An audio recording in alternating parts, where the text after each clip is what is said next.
Good morning, everyone. Today we are going to be discussing settings. Before I start, I want to say that there is not a right or wrong way to outline. I am offering this as an example. If you find it helpful, then great. If not, don't be discouraged. There are many ways in which to outline, and the only way to figure out which way will work best for you is to experiment. However, if you follow this series, then by the end of October, we should have a complete outline. Let's begin. What is setting? It is the time and all the locations that occur in your story. However, it can also include things like culture, geography, social environment, and the history of your novel. It is referred to as the mood of your story. How can you write setting? If your novel takes place in the real world, then you can probably get away with using the simple version, and that is to figure out the place, the time, and the environment. Ask yourself these 3 questions. Where does my novel take place? When does it take place? And what are the surroundings like? 3 simple basic questions that are easy and to the point.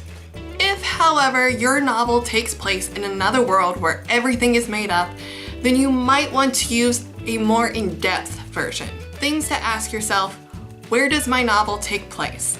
And places include anything from houses, schools, rural environments, urban environments, countries, states, regions, etc. What are your seasons and holidays? Because they might not have Thanksgiving and Halloween if they're on another planet. What is the weather and climate like? And I can say from personal experience that the weather here in Belgium, it rains, and the use of an umbrella is not the same as in America. What is the time of day and how does that work? We have a 24-hour day and about 30 days in a month, and we have 12 months in a year. Is that how it works on this other planet? Things to consider. What is the geography? An important note to keep in mind is that your geography will affect weather patterns. What does their man-made things look like? Do they have canals? What's their architecture like? Do they have monuments? How does farming work? How do they get water? Is there a garbage system? Lots of things to consider here. What is their history? What's the social environment? How do they interact with one another? Is there a caste system or a hierarchy? This is something that I think plays a big important part in your story. Just because within the United States, for example, there's a big difference between how people will interact if they live in the North versus the South or the Midwest or the West. And there's even a huge difference between how people interact in Belgium versus France. So for me personally, I consider this really important and don't ignore it. What's the political system like? Do they have a monkey for a president? Do they have a prime minister? Is there a parliament or a congress? Is there a monarchy? Long live the king? What's their culture like? What is considered art and what does music sound like? What's their religion? Is there only one or are there multiple religions? What kind of food do they have and what does their technology look like? What do they wear and how do they behave and what are the social norms?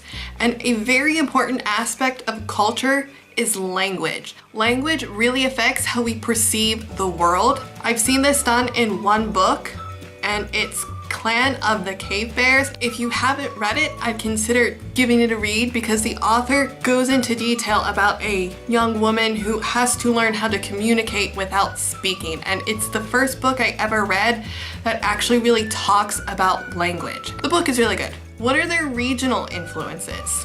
While every place has a history, they're also influenced by their local histories. So food, dialect, values, urban legends, attitudes, and manners. So I come from Pennsylvania, and one of the things that we have that's sort of big-ish is Johnny Appleseed.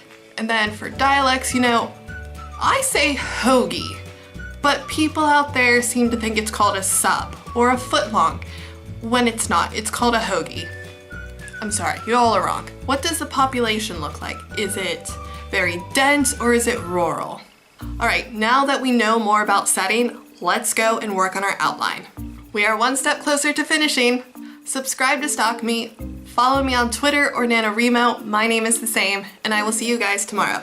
Tootsies, may applezines, because we have lots of apple trees. But Johnny Appleseed, I wouldn't say is like a big deal really anywhere else.